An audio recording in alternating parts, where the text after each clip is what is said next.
Halo, halo, apa kabar? Assalamualaikum warahmatullahi wabarakatuh. Senang sekali bisa kembali menjumpai Anda semua dalam program Auto Record membaca berita di balik berita. Ini obrolan di meja redaksi bersama kami. Saya Hersul Beno Arif. Dan saya Agibeta senang sekali menjumpai teman-teman dan tidak lupa selamat merayakan Hari Raya Baik, Idul Pak Idul, ya Kurban. Idul Ya. Korban. Yes, oke. Dan luar biasa kan ini apa ini kan momen pengorbanan sebenarnya Mbak Agia kalau kita Betul. lihat sejarahnya Mhm. Idul Korban itu, dan kemudian simbolisnya yaitu dengan memotong korban dan kita saling berbagi di antara sesama. Dan Betul. saya kira dan itu Mhm. dalam situasi Indonesia saat ini sangat relevan gitu ya Mbak Agi. Sangat relate banget. Iya, ya. Mhm. Oke.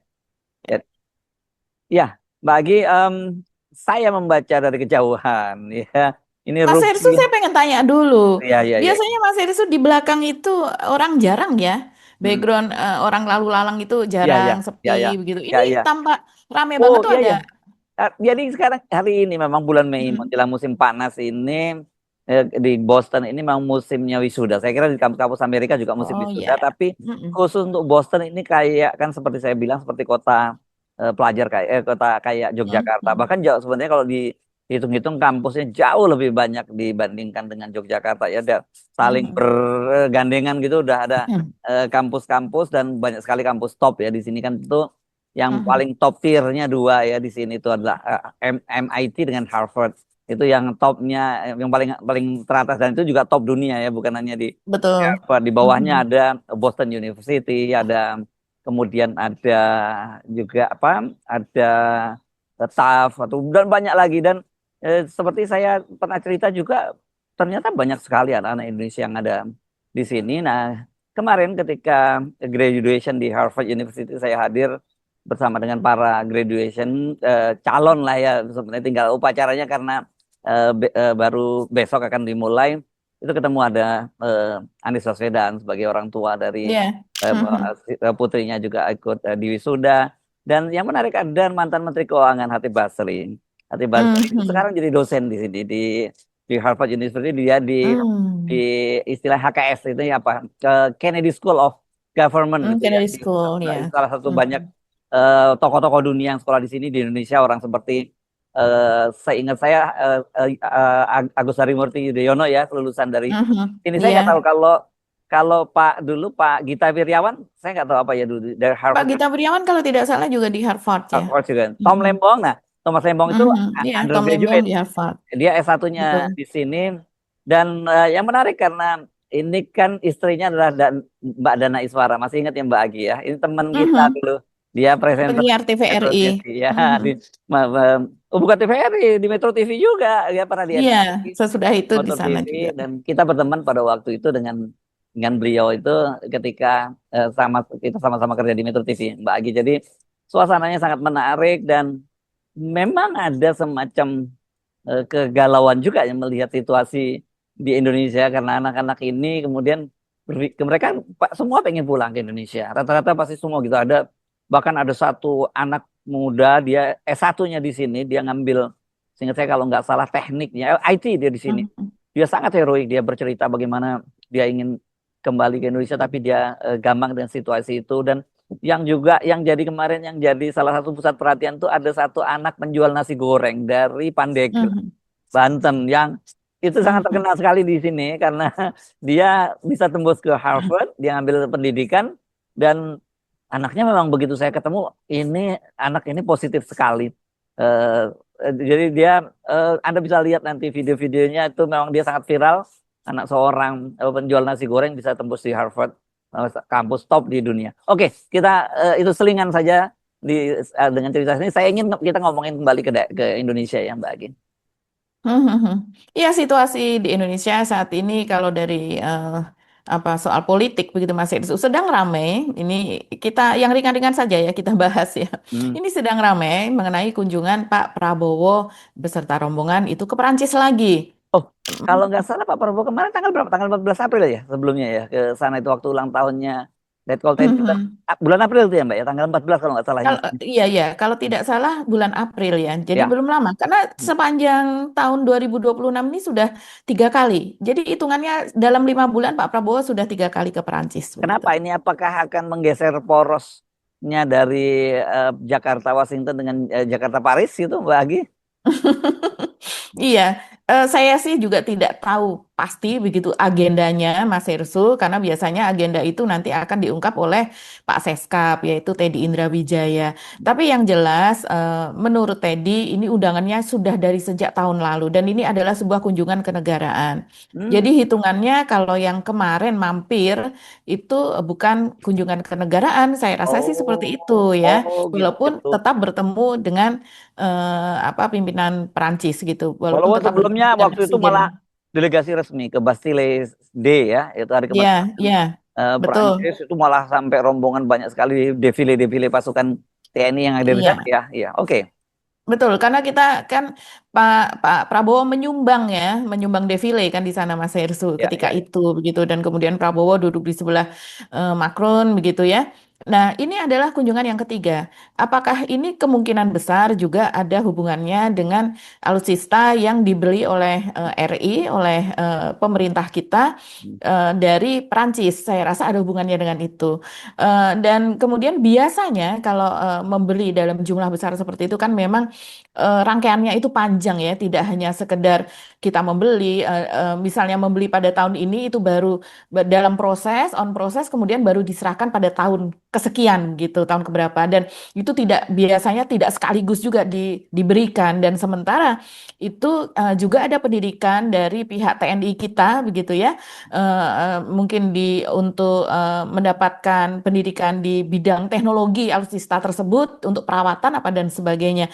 Biasanya sesudah diserahkan nanti pun dari pihak mereka juga ada yang memandu di Indonesia. Ya kurang lebih begitulah setiap kerjasama yang berbau teknologi, apalagi high tech, teknologi tinggi itu pasti akan berlangsung seperti itu. Ya. Cuman kesannya, nuansanya Mas Hersu yang merebak di masyarakat yaitu kok Pak Prabowo kayak yang apa penting banget gitu. Padahal ini dalam situasi Ya. situasi yang pertama adalah Idul Kurban gitu ya. Tentunya rakyat Indonesia menginginkan sosok pemimpinnya hadir di tengah masyarakat, karena biasanya dari presiden-presiden sebelumnya pada saat Idul Kurban itu presiden tidak hanya melulu sholat Idul Adha itu di Masjid Istiqlal Jakarta, tapi juga ada yang berkeliling, misalnya seperti Jokowi, dia berkeliling ke daerah gitu, terus kemudian menyaksikan pemotongan hewan kurban juga di daerah. Jadi artinya presiden bersama rakyat gitu. Dan sebelumnya juga presiden mau apa sholat Idul Adha di mana? Ya rupanya sudah ada jawaban, yaitu ada di KBRI, di KBRI di Paris begitu. Dan yang kedua yang disoroti juga karena kepergian presiden ini dalam rangka bukan dalam rangka katanya kunjungan kenegaraan, tapi di negara sendiri itu sedang dalam keadaan yang situasi yang tidak baik-baik saja. Yaitu Hmm. Pak Prabowo ketika Prabowo berangkat tidak hanya pada pekan itu, bahkan pada pekan-pekan sebelumnya itu situasi fundamental Indonesia seperti kurs rupiah itu kan anjloknya anjlok banget Mas Hirsu. Setiap hari membukukan rekor baru, terlemah baru Hari, begitu hari, ya. hari ini apa ya? Hari Senin ya? Oh, Selasa Ah, ya? Selasa ini ya? hari Ya betul Selasa ini ya. hari Selasa. Udah Ya, tembus berapa itu angkanya terakhir Mbak Agi kemarin? Yang hari Seninnya itu. yang pada hari Senin ini pada perdagangan pagi Hmm. itu malah sempat tembus ke 18 ke 17.800 sekian begitu. Mhm. Jadi sempat sudah sedikit lagi itu sudah ke sedikit lagi sudah ke angka 18.000. Yang kita tahu pada awal bulan Mei itu masih di kisaran 17.100. Mhm. Dan sehingga ketika ini berjalan sampai dengan hampir akhir Mei ini sudah sempat anjlok ke angka 17.803 kalau berdasarkan catatan di berbagai media itu pada pagi hari, sesi Ya, perdagangan pagi hari, ya. Hmm. yang kemudian ditutup pada angka 17.000 sekian Mas Hirsu. Jadi sempat membaik sedikit begitu ya. Hmm. Nah, ini coba coba saya lihat ya, coba saya lihat ya dalam kurun waktu 1 bulan betul. Ini catatan dari media ya, dan kemudian kita bisa melihat juga catatan dari CNBC. Biasanya CNBC memiliki catatan yang sangat detail begitu ya, Mas Hersu. Jadi selama selama satu satu apa? Saat sudah lebih dari satu kuartal ya, dari bulan Januari ke bulan Mei berarti. Nah, itu rupiah anjloknya sudah luar biasa sih, Mas Hersu. Coba saya lihat di sini. Iya, betul. Jadi sudah apa, dalam kondisi yang menurut warga itu sudah mengkhawatirkan, tapi sepertinya Presiden juga tidak memberikan announce juga ya. Hmm. Kalau dulu kan lagi-lagi apa, netizen membandingkan dengan Pak Habibie dengan Pak SBY yang ketika terjadi situasi Nah, seperti ini mereka memberikan speech, memberikan pidato yang menenangkan, tapi mereka mengakui hmm. bahwa ini sedang tidak dalam kondisi yang baik-baik saja Ya, seperti ya. itu. Ya itu menariknya karena Hatip Basri mantan Menteri Keuangan ini juga kan dia pernah menjadi dia Menteri Keuangan di era Iya, Pak SBY di era. itu Mhm, ya itu. mhm. Jadi Betul. tulisannya mungkin banyak teman-teman mengikuti tulisan-tulisan beliau begitu ya di Mhm. berbagai media. Tapi beberapa teman-teman mahasiswa di sini yang mengikuti kuliah umumnya Pak Hatip Basri, mereka bisa mendapatkan gambaran seperti apa sebenarnya situasi ekonomi di Indonesia. Tapi tentu ini bukan untuk publikasi ya. Yang menariknya Ya. begitu ya, di Harvard ini banyak sekali dosen-dosen tamu yang memang praktisi gitu, dan di sini Mhm. bisa lintas fakultas bagi bisa mengambil Ya. ngambil misalnya dia ngambil kesehatan atau apa, dia tetap bisa ikut di Kennedy School of Government itu Mhm. bisa, Mhm. jadi bisa mengikuti. Jadi eh, saya kira ini pola yang menarik yang bisa diadopsi juga oleh perguruan tinggi di Indonesia. Kan Indonesia selalu ngomong harus linear linear. Kalau di sini nggak terlalu penting linear Nggak ini. harus. Justru banyak orang mahasiswa didorong untuk mengambil mata kuliah lain bukan hanya antar fakultas tapi di kampus yang lain juga boleh. Misalnya kayak Ya. yang di Harvard ngambil di MIT dan sebagainya. Oke, balik lagi ke Mhm. ekonomi tadi karena kita ngomongin ekonomi, saya jadi teringat eranya Pak SBY, Pak Dede panggilannya itu ya. Eh, Betul. Dr. Dede ini dia banyak memberikan insight tentang bagaimana Indonesia, situasi Indonesia saat ini, karena ini, dan bagaimana cara di eranya Pak SBY pada waktu itu menanganinya gitu. Iya, iya. Jadi kepergian Pak Prabowo yang tentu saja bersama dengan Teddy ya, dengan Seskap Teddy, ini kita tahu pada saat kepergian yang sebelum ini yang rame soal harga harga hotel gitu ya, tarif hotel yang ratusan juta per malam, kemudian ulang tahun Teddy dirayakan itu pun juga eh, membuat sentimen negatif gitu Mas Hersu. Jadi tidak Oh hanya iya soal ya. ekonomi saja seperti yang kita bicarakan tadi, tapi juga soal hubungan antara Pak Prabowo dengan Teddy, kedekatan mereka, apalagi sesudah mereka kembali ke Indonesia, belakangan ini kan ada liputan dari teman-teman media dan juga rumor yang sangat keras dan sangat kuat ya, beredar di media maupun di masyarakat umum itu adalah soal bagaimana Teddy ini disiapkan untuk menjadi jenderal, kan kurang lebih seperti itu. Jadi ini ketika kepergian mereka ke sana ini semakin apa ya, membuat sentimen negatif gitu. Hmm. Karena memang seharusnya kalau menurut saya kalau komunikasi dari pemerintah seharusnya mereka sudah mengantisipasi ini bahwa ini akan membuat sentimen negatif. Mestinya mereka menjelaskan jadwal di sana itu ini adalah sangat urgent begitu.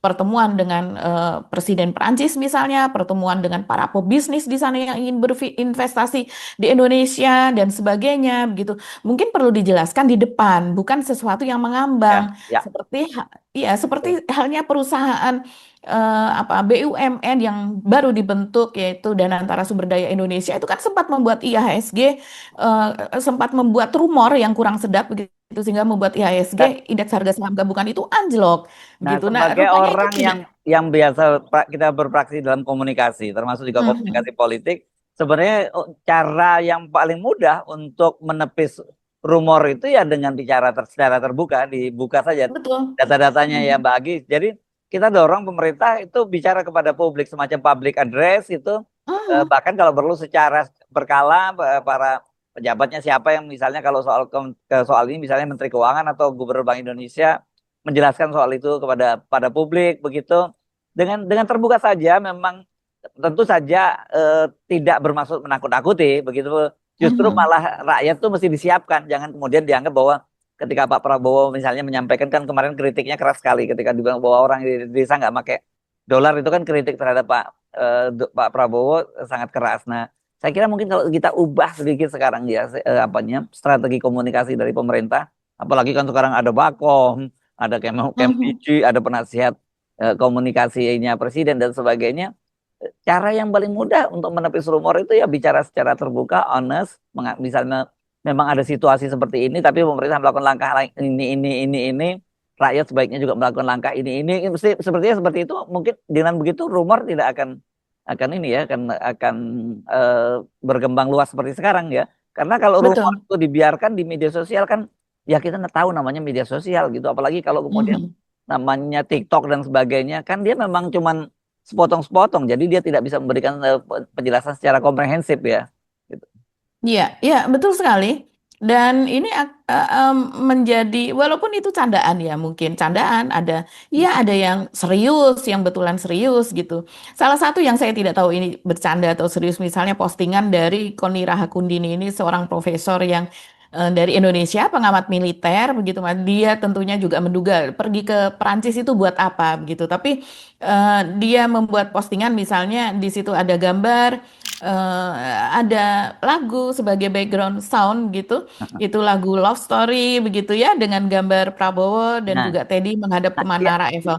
Nah, yang begini-begini ini ini kan sebenarnya yang harus tidak boleh dibiarkan mengambang ke publik karena itu membentuk persepsi betul. kan, ya kan? Dan kalau seandainya kita melarang ini kok menggiring ke arah sana, itu tidak salah juga begitu. Yang namanya masyarakat, mereka bebas mengekspresikan pendapatnya. Hanya kemudian apakah yang seperti ini memang kepentingannya adalah untuk itu? Kan itu yang harus dijawab. Makanya dari sejak awal harus sudah, menurut saya ini harus sudah dijelaskan. Karena pertama dalam 5 bulan pergi 3 kali, dalam Ya, 5 bulan 3 kali ke ya, Paris saja itu sudah ya. sesuatu yang patut dipertanyakan begitu ya. Dan kan dari misalnya dari Kementerian Pertahanan juga bisa menjelaskan, atau dari Bakom, kalau tapi mungkin yang lebih paham adalah dari Kementerian Pertahanan yang bisa menjelaskan hal ini. Misalnya kita membeli senjata dalam jumlah sekian triliun, dan itu senjata itu akan dikirim dalam tahapan sekian tahapan gitu. Nah, sekarang yang sedang dicermati adalah tahapan pertama, yaitu alutsista bla bla bla apa begitu yang harus segera digenjot.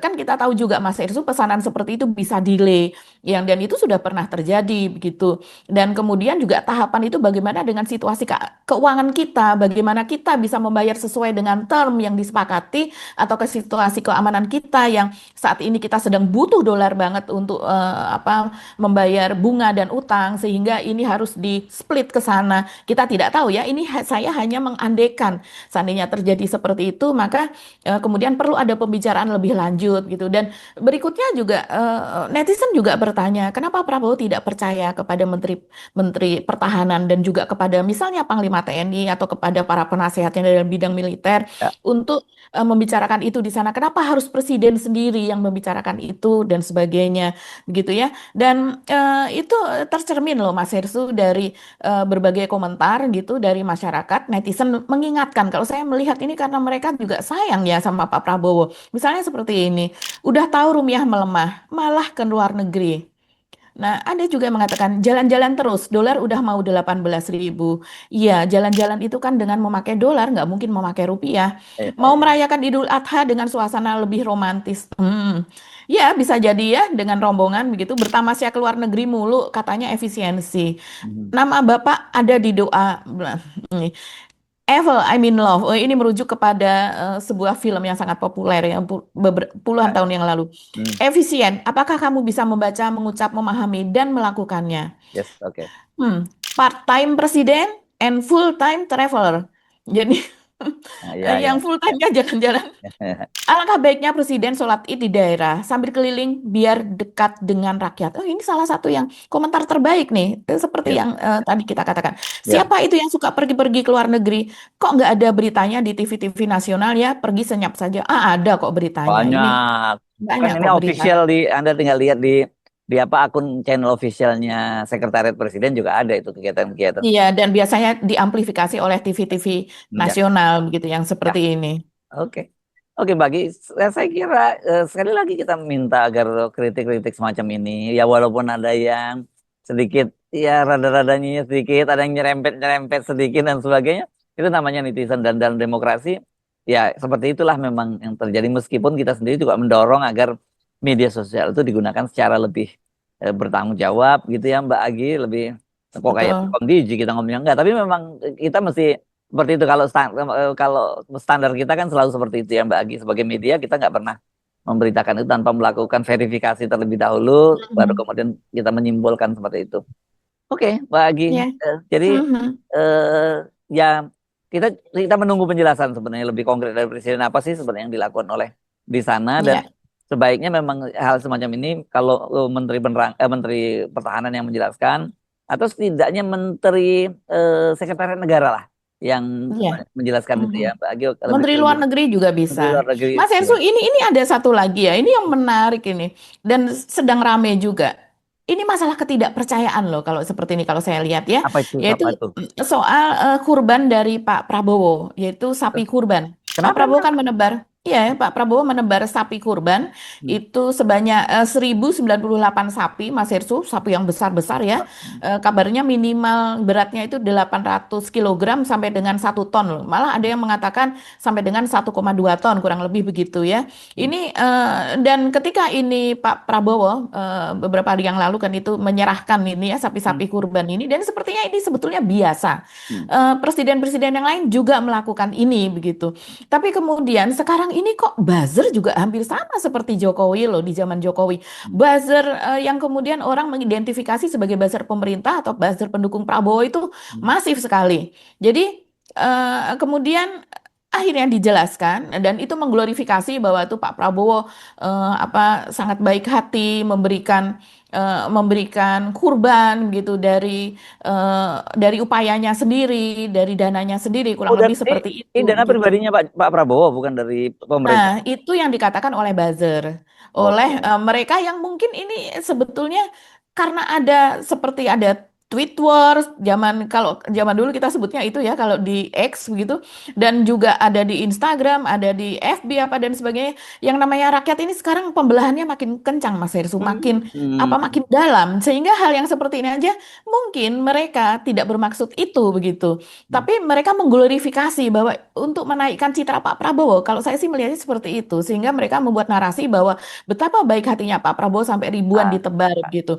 Nah, ini yang kemudian blunder dan kemudian juga ditanyakan kepada pemerintah dan akhirnya juga dijelaskan ini oleh Wakil Menteri Sekretaris Negara Juri Ardiantoro. Ini Hmm. orangnya Jokowi ini sebetulnya. Ya, ya. Mengungkapkan anggaran untuk sapi kurban Presiden Prabowo senilai lebih kurang 100 miliar. Jadi dia menjelaskan ada sebanyak 1098 ekor sapi untuk seluruh Indonesia. Jadi sumber anggarannya dari APBN Hmm. melalui anggaran bantuan Presiden, bantuan kemasyarakatan Presiden. Hmm. Begitu. Dan pertama sebanyak 5.908 eh, lim- 598 sapi kurban diserahkan kepada setiap pemerintah provinsi maupun kabupaten kota. Jadi ada 552 daerah. Jadi semua daerah lah mendapat ya. Ya, ya, ya. Dan jadi provinsi, kabupaten, kota semuanya mendapat.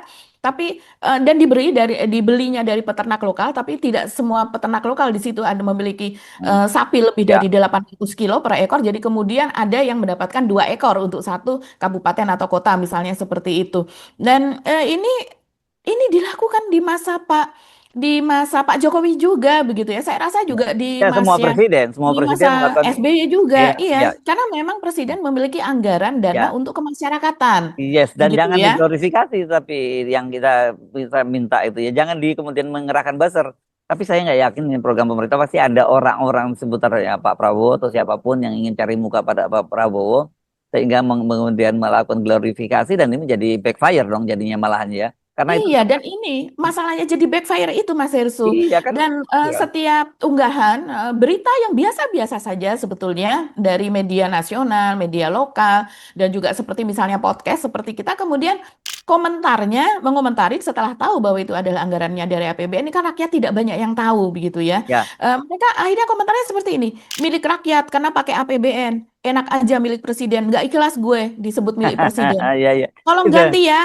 Ini malah Kumparan dimarahin nih yang mengunggahin pada Kumparan hanya memberitakan saja, netral saja.